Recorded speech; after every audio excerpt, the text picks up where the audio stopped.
أعوذ بالله من الشيطان الرجيم. بسم الله الرحمن الرحيم. السلام عليكم ورحمة الله وبركاته. الحمد لله رب العالمين وبه نستعين.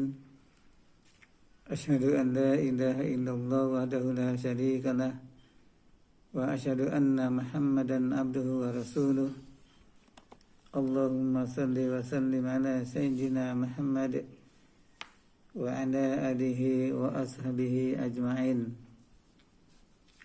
سبحانك لا علم لنا إلا ما علمتنا إنك أنت العليم الحكيم.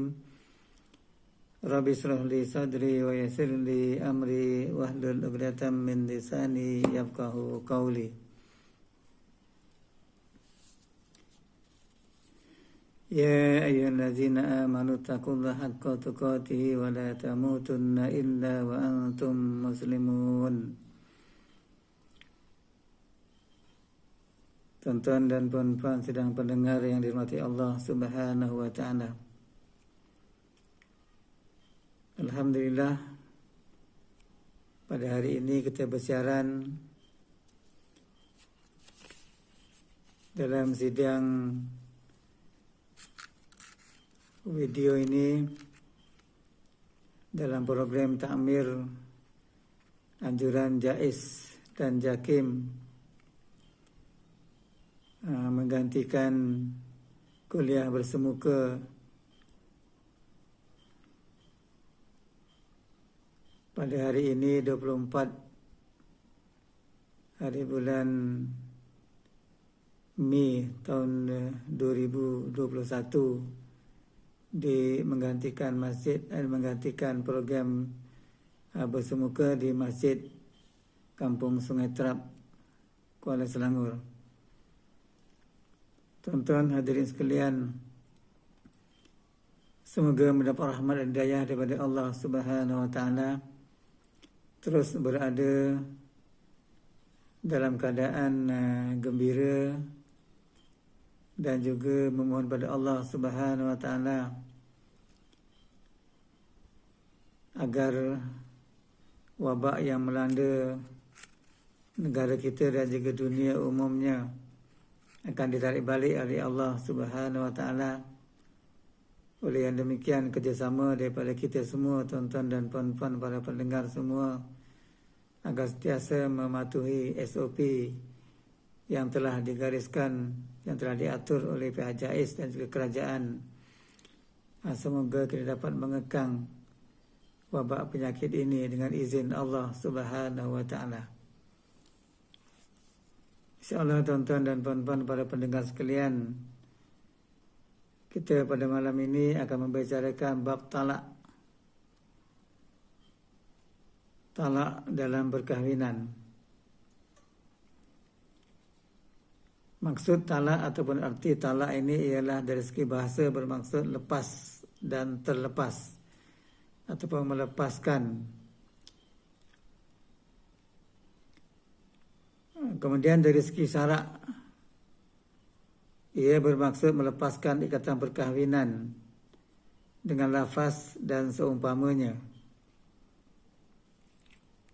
Dalam Kamus Al-Fiqhi disebut beberapa pengertian talak. Yang pertama, mengangkat ikatan perkahwinan. Yang kedua, menghilangkan penguasaan terhadap isteri dengan lafaz yang jelas atau kinayah atau sindiran yang zahir, atau dengan lafaz yang tertentu disertakan bersama niat. Ini seperti kata Ad-Dusuki.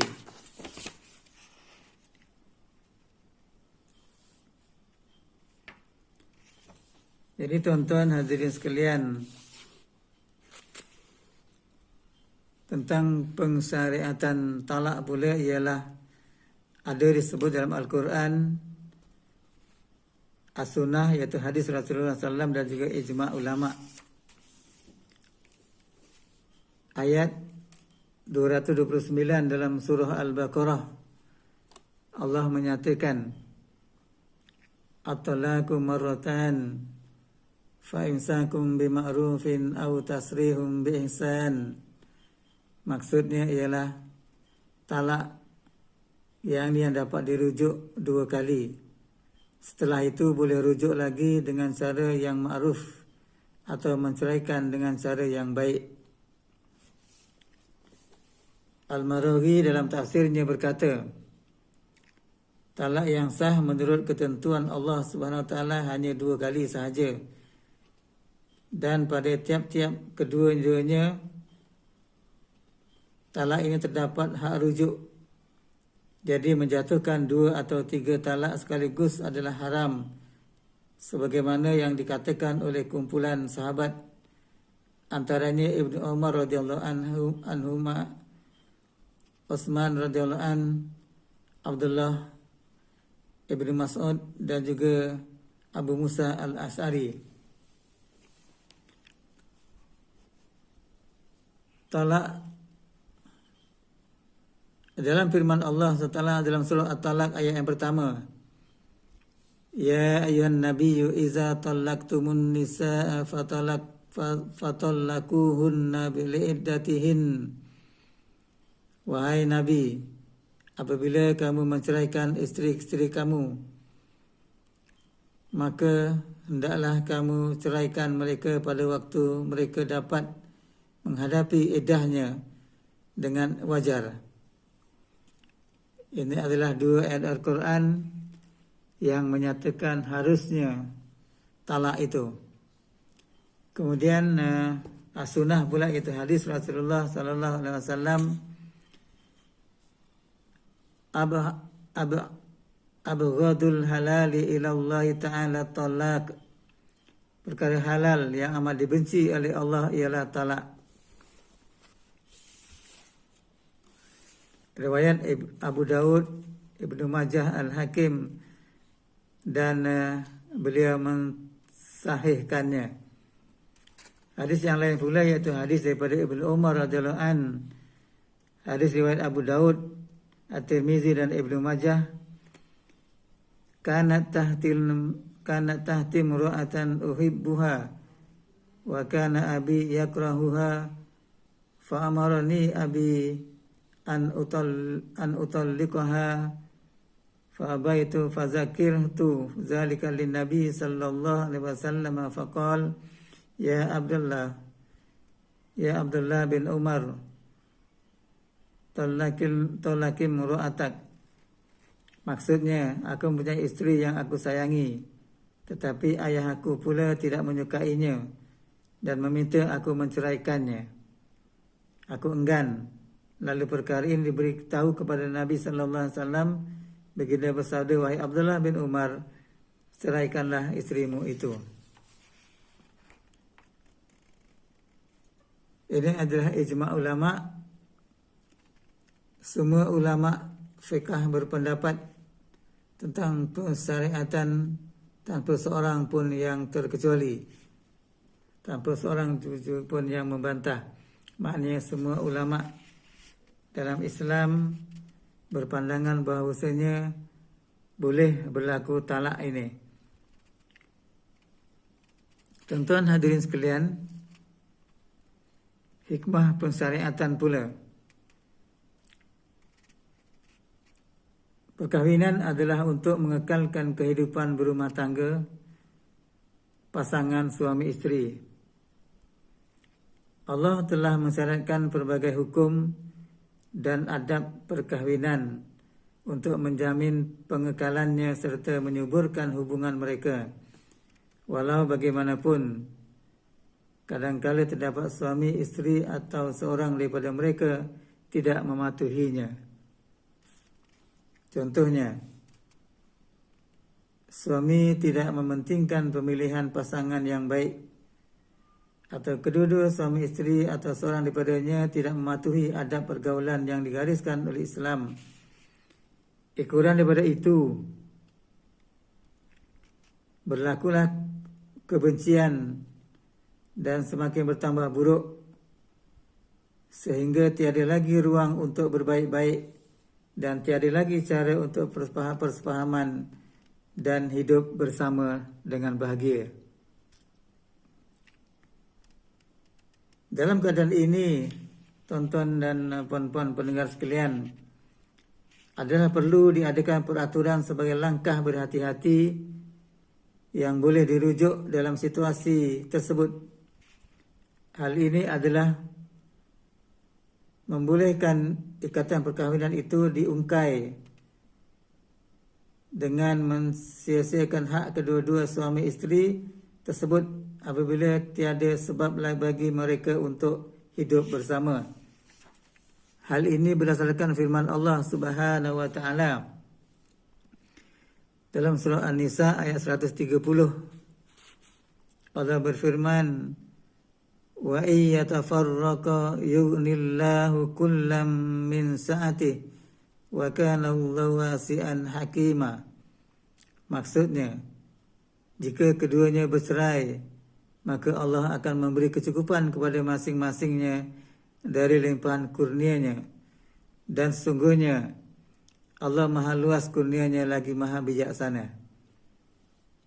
Tuan-tuan hadirin sekalian, tuan-tuan pendengar sekalian, jika talak ini digunakan oleh suami sebagai cara yang terakhir dalam keadaan genting ini, maka ia adalah penyelesaian yang amat perlu yang tidak dapat dielakkan lagi, walaupun ia amat pahit dalam banyak keadaan.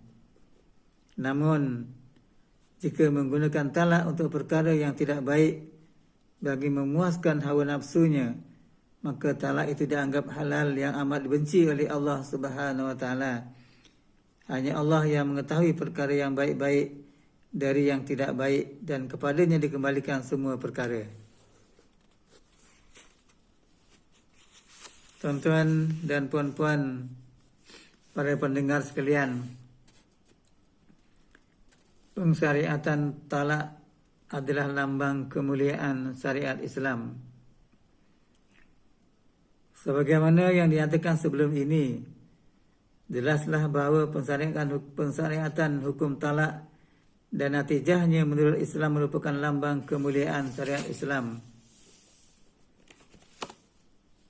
Ia juga merupakan dalil yang unggul bahawa peraturan syariat Islam amat bersesuaian dengan fitrah manusia dan keperluan semula jadinya. Hakikat ini, tuan-tuan, adalah jelas apabila kelihatan umat-umat yang lain mundur kembali, iaitu daripada pegangan mereka yang mengharamkan talak dan menganggap perkahwinan sebagai perkara yang kekal abadi yang dihuni oleh suami isteri sama ada mereka suka atau sebaliknya. Hal ini selepas mereka melihat pegangan tersebut akan menimbulkan natijah yang amat buruk dan jenayah yang amat berbahaya. Mereka telah sedar bahawa hubungan suami isteri tidak mungkin berlaku dengan paksaan. Jika dipaksa, akan timbul kecelakaan kepada seluruh keluarga. Bahkan, ia umpama gunung berapi yang membawa kebinasaan, pembunuhan dan kerosakan. Syariat Islam amat mementingkan usaha mewujudkan persefahaman antara suami isteri berkasih sayang dan hidup bersama yang berkekalan. Walaupun begitu, usaha ini tidak sekadar mengikat hasad kedua-dua suami isteri semata-mata. Bahkan ia dilakukan dengan peringatan dan panduan ke arah mewujudkan pelbagai jaminan yang positif bagi menyuburkan kasih sayang dan persefahaman antara mereka. Dengan cara ini, menjauhkan mereka daripada unsur perselisihan dan kebencian.